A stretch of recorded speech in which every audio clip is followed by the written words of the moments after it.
Welcome, everyone, to another episode of Fraud Fact Friday.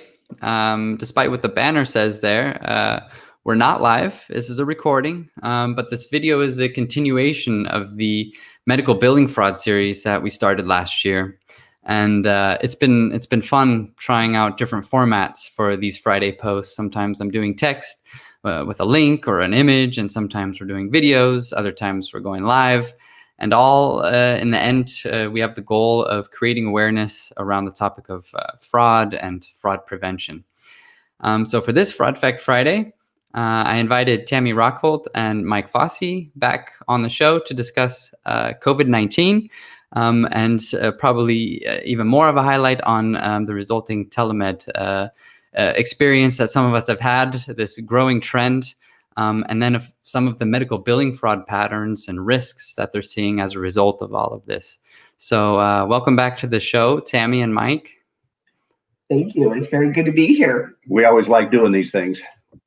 Yeah. And so you guys, of course, both are top experts in the US in this medical billing fraud space. And it was definitely time, maybe past time, that we address this elephant in the room of COVID-19 and the impact that it's having on medical billing. So what would you say have been the biggest impacts so far? Well, far and away, the biggest impact is a large increase in telemedicine. Before the pandemic started, telemedicine made up maybe 3 or 4% of all exams performed.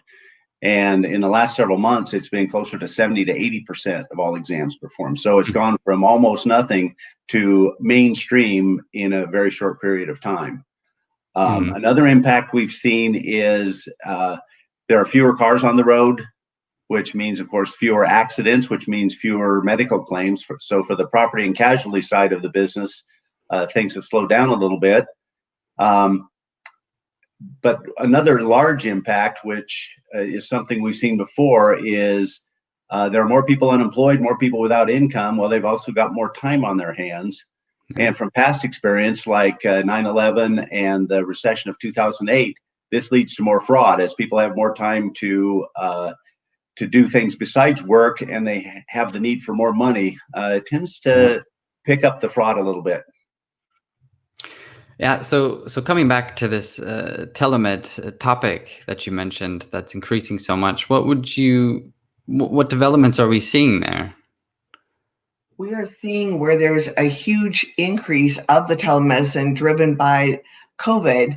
And what is interesting is that many providers, treatment providers that we have talked to, have said that even once the COVID-19 is under control, they plan on continuing this because of patient satisfaction, being able to do an adequate patient visit in many times without having all the hassle of the patient being there face to face.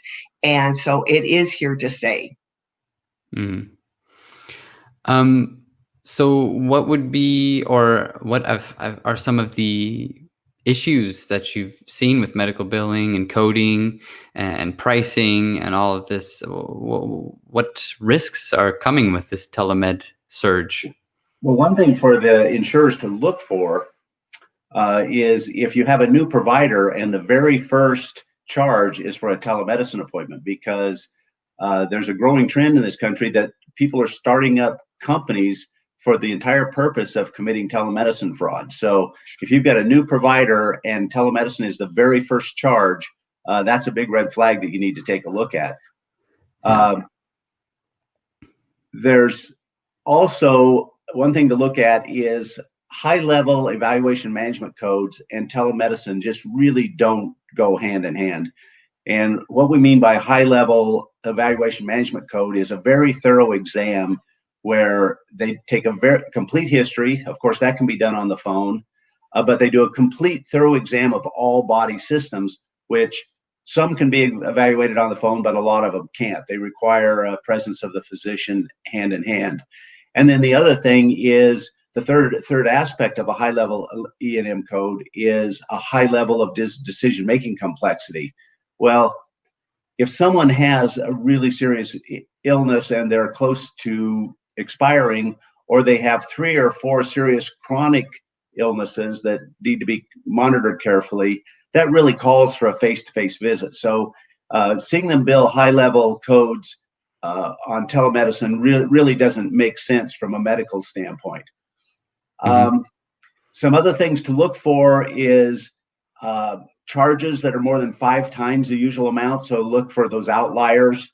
And we've seen some of this in the telemedicine and COVID end of things. Is the American Medical Association has come out with new codes to cover COVID testing and treatment, but some of those can be billed as low as $40 for a COVID test to people getting billed $3,000 or $4,000 for a COVID test. So there is a usual and customary amount, and fortunately, Fair Health, which is a large not-for-profit business, has some data, some pricing data to compare to, so you can find out if those prices are way out of line.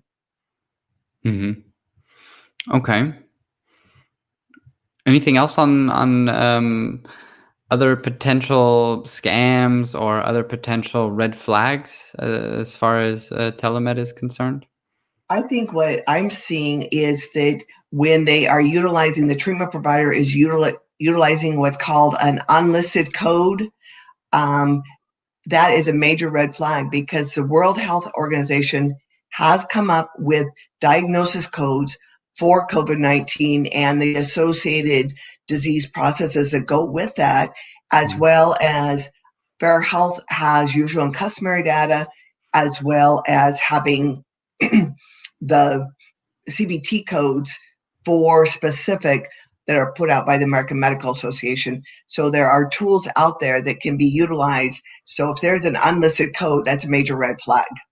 Okay. And one thing to take a look at are clone chart notes.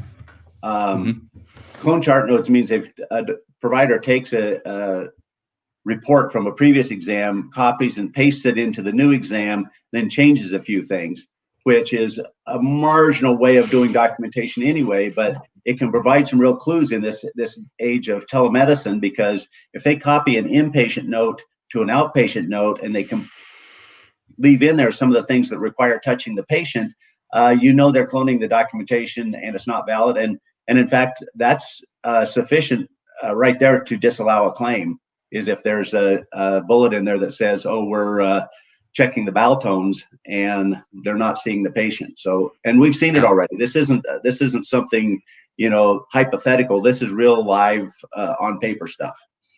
Okay. And would you say that there's a specific area that's being targeted, or is there an area at more risk as far as medical billing is concerned?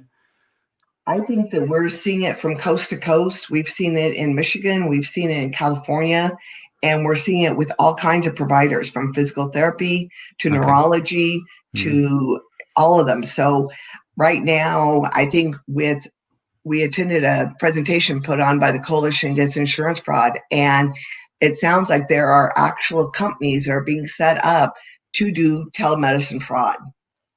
Okay. And of course, a lot of the usual suspects are there too. Tami likes to call them frequent flyers, but the people that we've seen committing medical billing fraud are now just adding the telemedicine aspect to their business. So a lot of the same ones are there.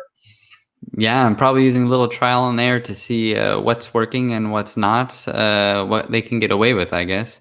Most likely. So what can we do to detect it, or even prevent it? I think that preventing it is going to be a very interesting process, but I think education. But anytime we see where there's been telemedicine, I would really recommend that we do an extra level of screening, because there's not been one file that we've seen yet with a telemedicine quote unquote charge that has been accurate. And the other thing is just educate. And